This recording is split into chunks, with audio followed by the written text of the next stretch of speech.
Ja, was sich hier augenscheinlich als ganz normale Mercedes-Benz S-Klasse der 60er Jahre präsentiert, ist ein Auto, was nicht nur wirklich besonders ist, sondern vor allem absolut spektakulär. Ein Modell, das damals bei seiner Präsentation 1968 nicht weniger als eine kleine Revolution ausgelöst hat. Es geht um den Mercedes-Benz 300 SEL 6,3.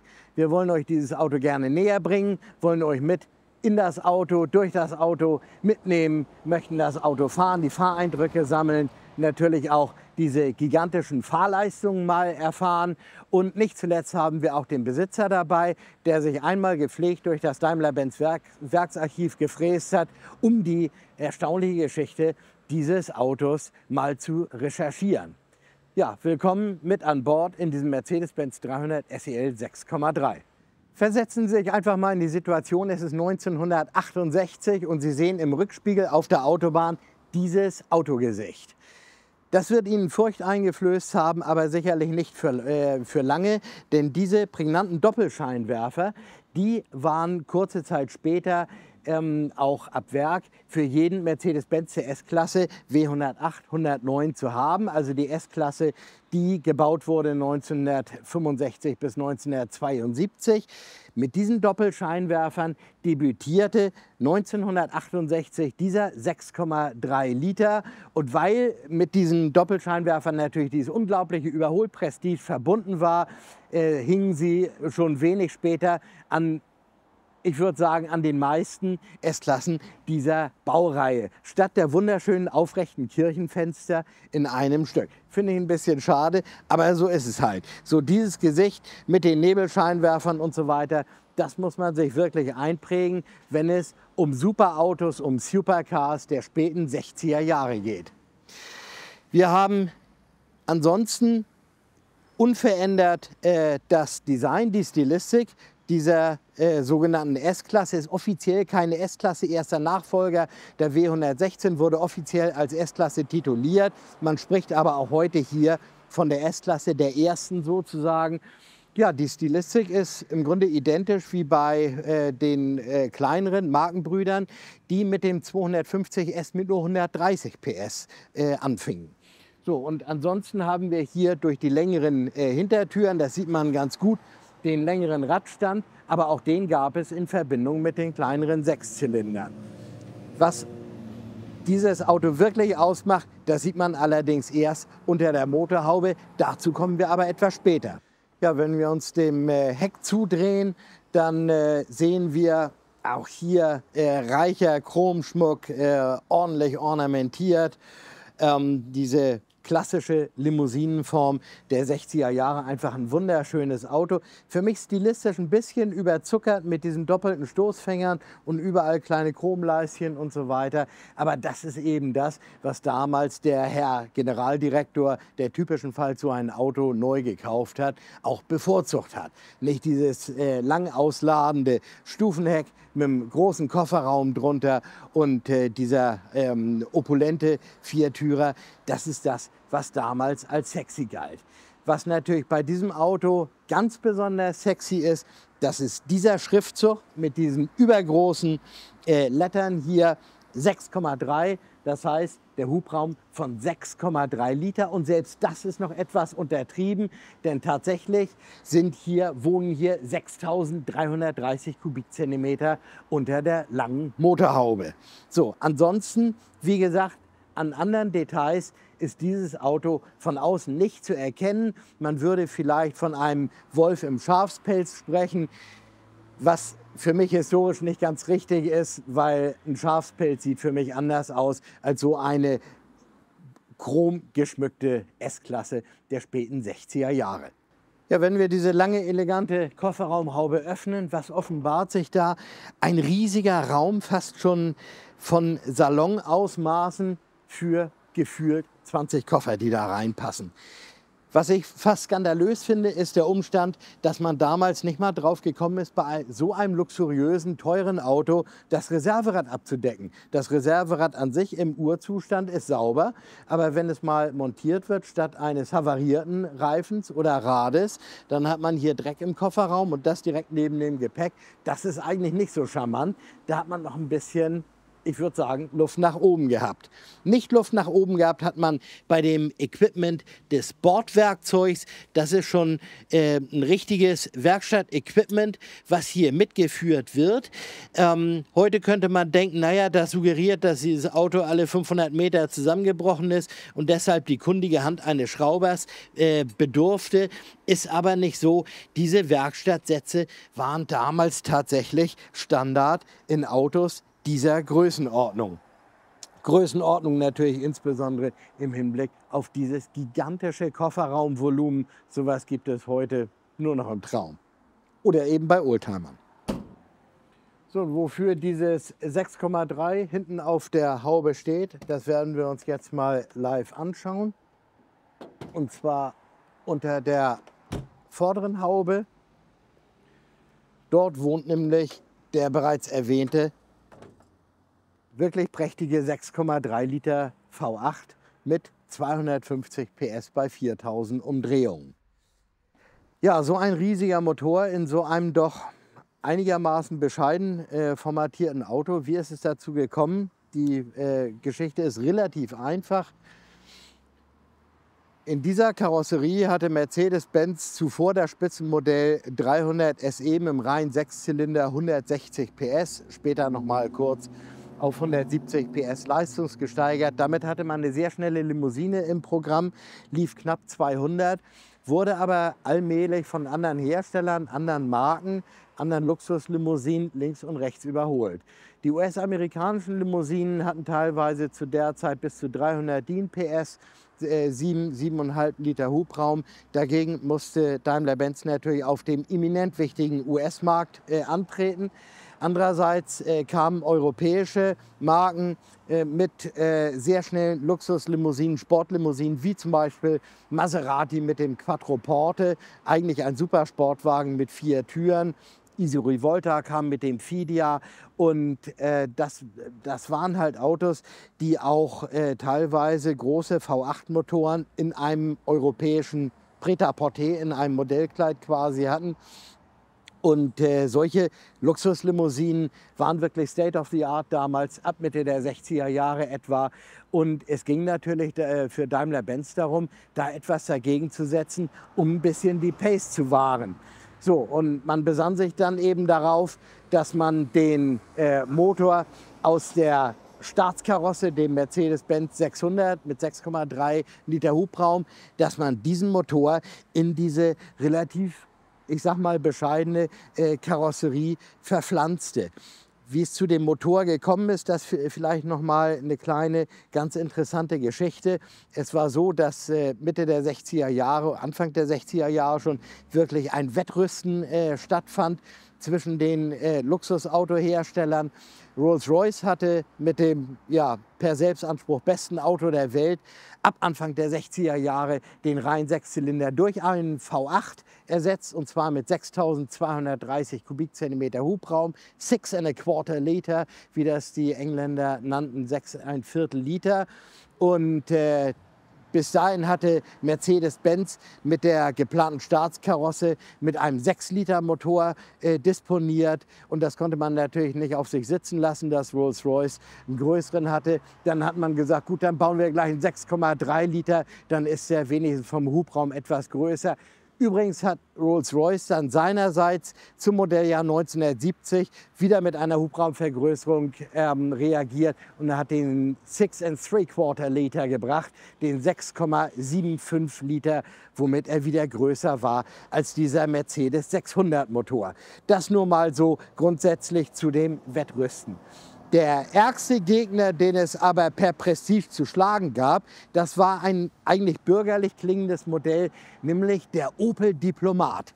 Der hatte den V8-Motor etwas leistungsreduziert von dem Chevrolet Corvette, 4,6 Liter Hubraum. Das Coupé hatte dann den 5,4 Liter großen mit 230 DIN PS. Dieser Motor war dann relativ schnell auch in der Limousine zu haben. Und damit hat Opel natürlich die Pace gemacht. Nicht? Und hatte einfach einen Leistungsvorsprung gegenüber Mercedes-Benz, was die Stuttgarter nicht auf sich sitzen lassen wollten. Tatsächlich ist es so, dass der Diplomat A als selten gebautes Coupé für wenige Produktionsmonate das schnellste Serienauto deutscher Produktion war. Schneller als Porsche, schneller als Mercedes-Benz. Das ist klar, dass man darauf reagieren musste.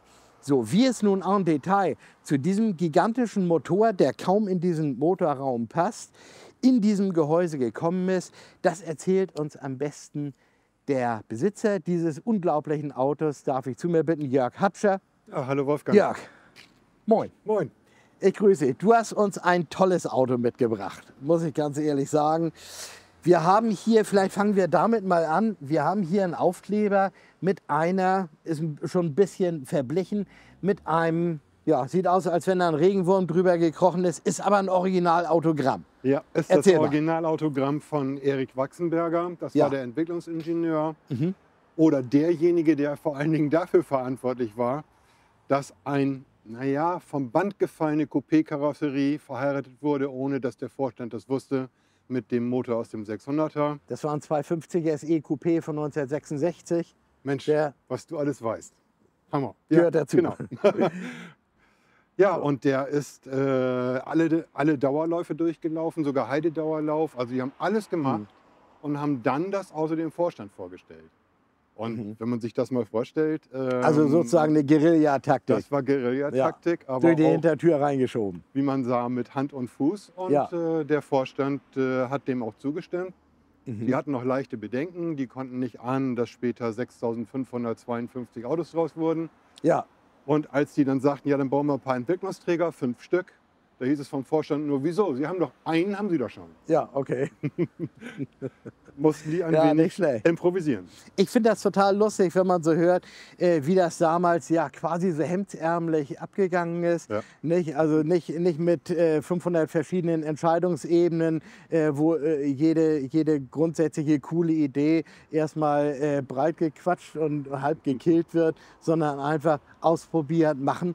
Und sowas kommt dabei raus. Ich glaube, das ist auch ein Fahrzeugkonzept, ein Gesamtpaket, wie es heute gar nicht mehr möglich wäre.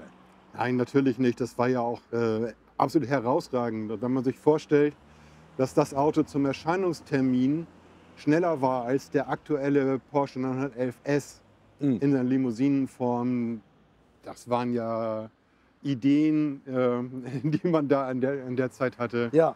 Die waren verrückt.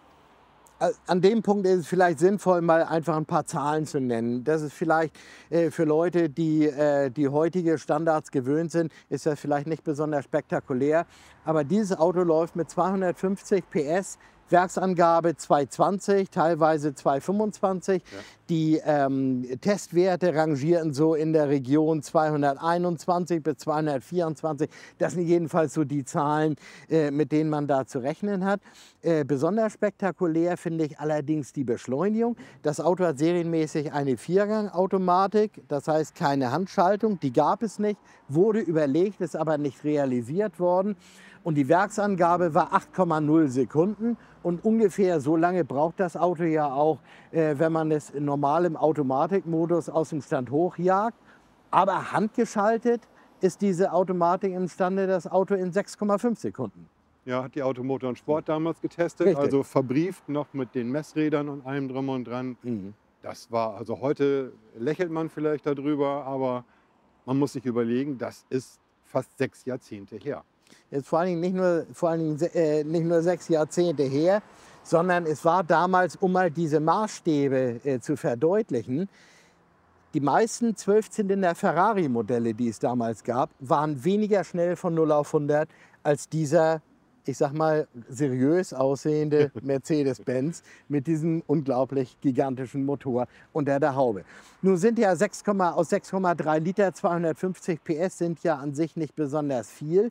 Das heißt, einen besonders sportlichen Charakter hat das Auto ja dadurch nicht. Es ist ja nichtsdestotrotz also eine sehr groß motorisierte, üppig motorisierte, sehr komfortable Limousine. Ja, du wirst gleich merken Ja. beim Fahren nochmal wieder, dass das Ding abgeht wie Schmitz Katze und da ja nichts elektronisch weggeregelt wird, kannst du auch, ja vielleicht heute nicht, schwarze Striche beim Gasgeben hinlegen, ganz schön lang. Also das ist eine Gewalt, die die Autos heute dank elektronischer Abregelung ja gar nicht mehr haben. Richtig, ja.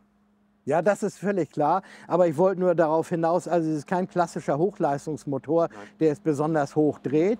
Ich glaube, Drehzahlende ist bei 4.8, 5.000 Ja, sowas. ja. Und die Höchstleistung liegt bei 4.000 an. Also eigentlich murmelt der diese Power so aus dem Kreuz, wegen dieses gigantischen Hubraums, kann man sagen. Ja, der ist am Berg so, wenn da Bergstrecken kommen, das juckt den gar nicht. Der marschiert da rauf und der zuckt nicht. Ja, 510 Newtonmeter Drehmoment sei Dank. sehr gut, 510 Newtonmeter. Das ist schon eine Ansage. Wo ich dich gerade hier habe, Jörg, ich glaube, wir sprechen noch mal ein bisschen über die Konstruktion des Motors. Ja. Die klassischen amerikanischen V8-Motoren hatten ja eine zentrale Nockenwelle. Ja. Hier haben wir es aber mit zwei umliegenden Nockenwellen zu tun. Ja, und mit einer anderen Zündfolge als die Amerikaner. Richtig? Insofern eine andere Philosophie der Motortechnik realisiert. Und wir haben eben auch keinen Vergaser. Ja, sondern eine Bosch 8-Stempel Einspritzpumpe, also eine relativ große Reineinspritzpumpe mit eigener Ölversorgung.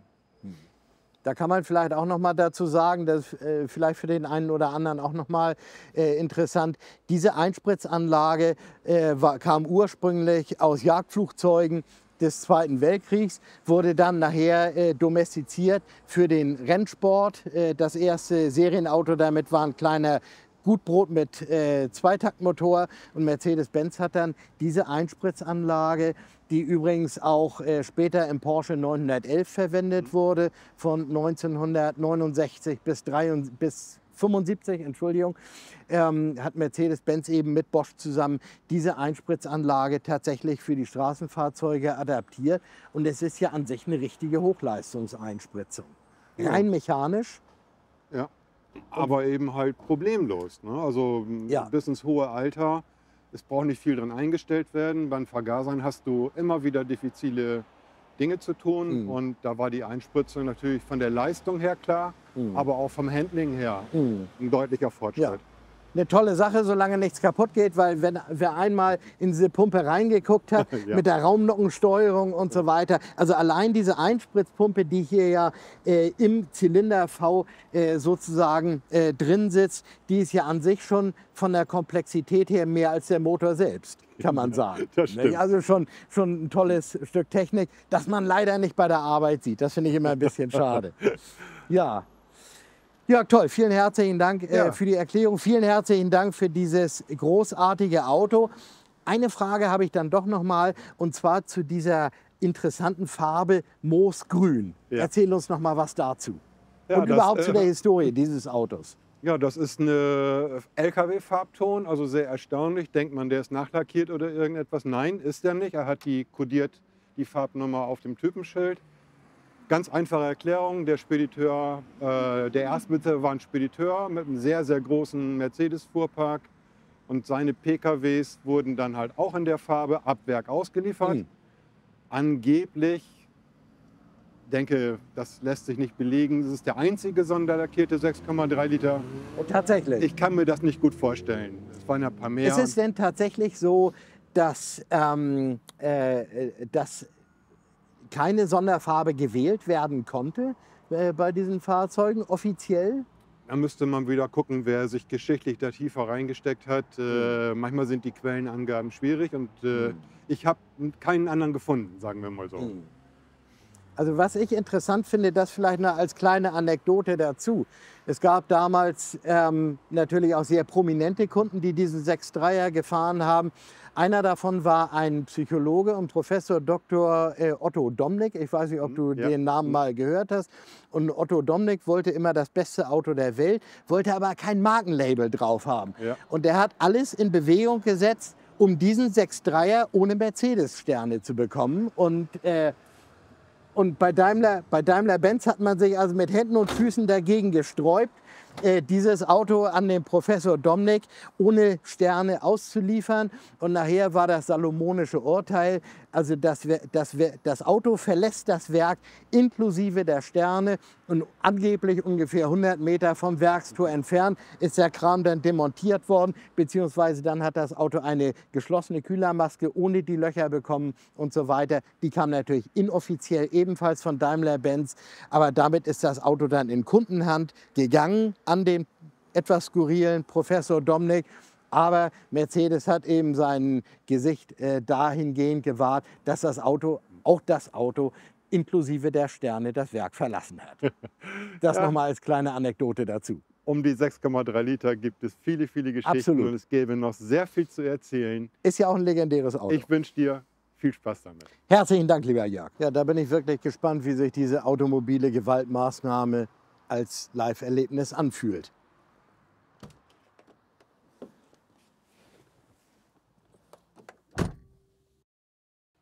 So, auf geht's.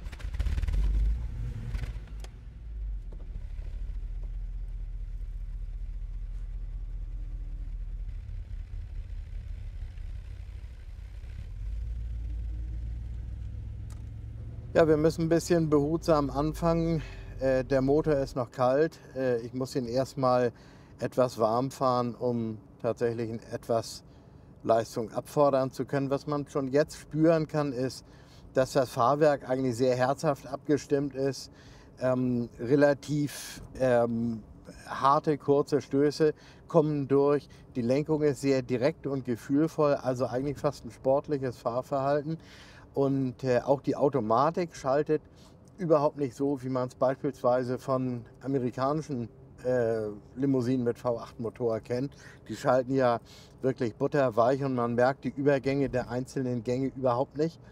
Hier ist es allerdings so, dass dieses relativ harte, direkte Schalten ohne großen Schlupf im Wandler auch tatsächlich gewollt war bei Mercedes-Benz. Auf dem wichtigen US-Markt hat man das ziemlich kritisiert und nicht sehr geschätzt. Aber andererseits haben das eben auch viele Leute als sehr sportlich anerkannt. Also die Autotester, die diesen 6.3er 1968, als er rauskam, in die Finger bekommen haben, die haben sich also überschlagen vor Begeisterung, weil es eben in einem Mercedes vorher solche Fahrleistungen überhaupt nicht gegeben hat. Diese unglaubliche Beschleunigung und diese Höchstgeschwindigkeit, das war wirklich absolut außer Konkurrenz.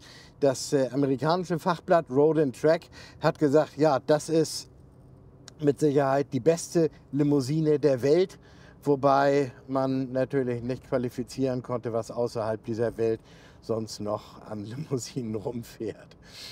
Was ich wirklich bemerkenswert finde bei dem 6.3er ist, wie völlig anders er fährt als normale S-Klasse der Baureihe W108, 109, also die Autos, mit denen er eine Karosserie teilt. Hier haben wir ja eine Luftfederung vom Mercedes 600, das heißt keine Stahlfedern, keine Schraubenfedern, sondern Luftfederbälge und Gummihohlfedern. Und deshalb kann man das Auto auch in der Höhe variieren mit dieser Pneumatik. Und andererseits ist es so, dass die relativ kritische Pendelhinterachse von Mercedes-Benz, die sehr typisch war, schon seit den 30er Jahren und die ja bis Anfang der 70er Jahre mit dieser Baureihe Bestand hatte, dass die zwar relativ komfortabel war, aber von der Spurpräzision, gerade bei Wellen in Kurven, eigentlich nicht mehr zeitgemäß, nicht mehr standesgemäß war. Und wie aber die Abstimmung in diesem Auto hier funktioniert hat, das ist wirklich bemerkenswert.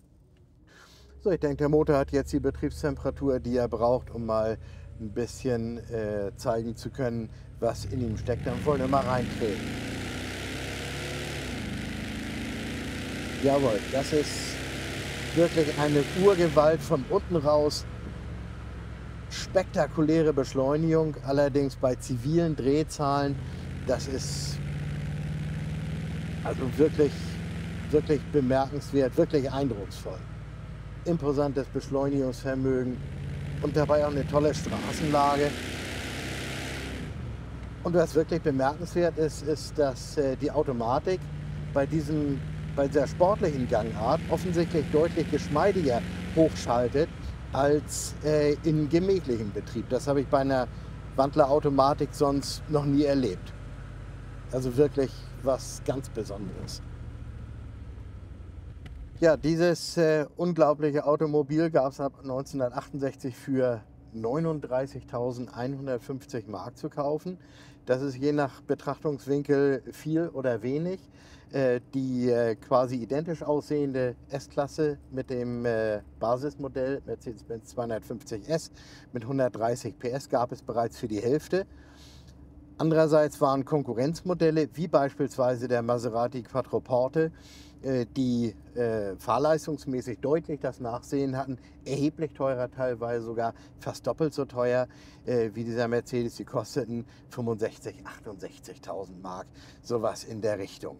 Also es ist wirklich ein unglaubliches Auto, das Daimler-Benz damals hier auf die Räder gestellt hat. Und mit 6.529 gebauten Exemplaren hat das Auto quasi seinen Soll erfüllt, ist aber exotisch genug geblieben, um heute wirklich ein besonderes, rares Sammlerstück zu bleiben. Nicht? Und die Restaurierung dieser Autos ist sehr, sehr aufwendig, sehr teuer. Alles, was 6,3 Liter spezifisch ist an der Technik, an der Ausstattung und so weiter, wird quasi in Gold aufgewogen. Aber alles andere ist mehr oder weniger S-Klasse Standard. Und wenn so ein Auto erstmal läuft und wirklich umfangreich sehr gut restauriert ist, wie dieses hier, ist es eigentlich als Alltagsauto nutzbar und ohne jede Einschränkung quasi im Daily Business zu fahren. Das finde ich wirklich bemerkenswert an diesen alten Mercedes-Benz, diese faszinierende Alltagstauglichkeit, selbst wenn so ein Auto über 50 Jahre alt ist.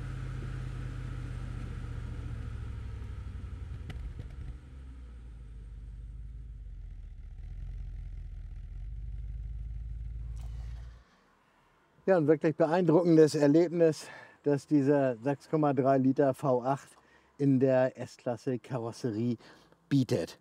Ja, zum Innenraum Folgendes. Wir haben hier eine klassische Armaturenlandschaft, ein Cockpit, das im Jahr 1971, als dieses Auto gebaut wurde, schon ziemlich unmodern war, ziemlich altbacken. Für mich ist es trotzdem wirklich klassisch schön. Man muss sich natürlich ein bisschen dran gewöhnen, wo welche Bedienelemente sitzen. Das ist noch nicht so logisch strukturiert wie bei späteren Cockpits, sondern hier sind mal ein paar Schalter und da sind ein paar und hier sind welche. Das ist halt, man muss sich halt etwas dran gewöhnen. Es ist auch nicht ganz serienmäßig. Der Vorbesitzer hatte nämlich hier dieses stilistisch etwas etwas zu moderne Motorölthermometer auch nachgerüstet. Da gibt es mit Sicherheit eine charmantere Lösung dafür. Praktikabel ist es allemal. Der Mann soll das Fahrzeug nämlich auch auf dem Rennkurs eingesetzt haben. Nicht uninteressant. Ja, ansonsten haben wir das klassische Becker Mexiko Kassette, heute ein kleines Vermögen wert. Dieses Kassettenradio mit automatischem Sendersuglauf bereits. Das war damals das absolute Topmodell, natürlich passend zu dem Mercedes. Und wir haben, was ja auch drollig aussieht, in diesem Cockpit, das ja das klassische S-Klasse-Cockpit der 60er Jahre bei Mercedes-Benz war, diesen kleinen Drehzahlmesser mit dem roten Bereich bei ungefähr 5200 Umdrehungen. Ansonsten haben wir keine Lederausstattung, sondern ein Velour. Die Innenraumfarbe heißt Brasilbraun. Und also quasi wie eine Brasil-Zigarre in diesem sehr dunklen Braun. Und dieser Velour ist tatsächlich, galt damals als edler als das Leder selbst. Bei Chauffeurlimousinen war es übrigens so, dass der auch bei Rolls-Royce und Ähnlichen, dass der Fahrer auf profanem Leder gesessen hat, also der Chauffeur, während die elitären Herrschaften auf der Rückbank tatsächlich auf Velour gesessen haben, weil es sich tatsächlich angenehmer sitzt als Leder. Ja, so viel zu dem Innenraum. Wir haben natürlich ein nacktes Lenkrad, ein Bakelit-Lenkrad und auch das damals in der Epoche absolut State of the Art. Umschäumte Lenkräder oder Lederlenkräder, das kam erst später. Auch das 1971, sicherlich noch ein Relikt aus älteren Tagen.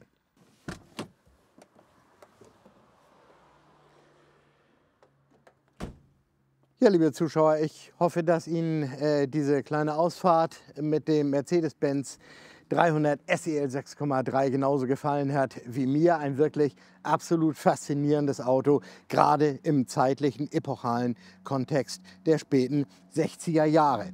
In diesem Zusammenhang möchte ich euch gerne 2 weitere Videos ans Herz legen, die wir auf dem Kanal der Bremen Classic Motor Show für euch bereithalten. Darin geht es einmal um den Nachfolger des 6.3ers, nämlich des Mercedes-Benz 450 SEL 6,9 und andererseits um den Baby-Benz der Baureihe W201, den 190er, der ab Anfang der 80er Jahre genau das Gegenteil in der Modellhierarchie bekleidet hat. Viel Spaß beim Zuschauen auch dabei und herzlichen Dank für Ihr Interesse. Bis zum nächsten Mal.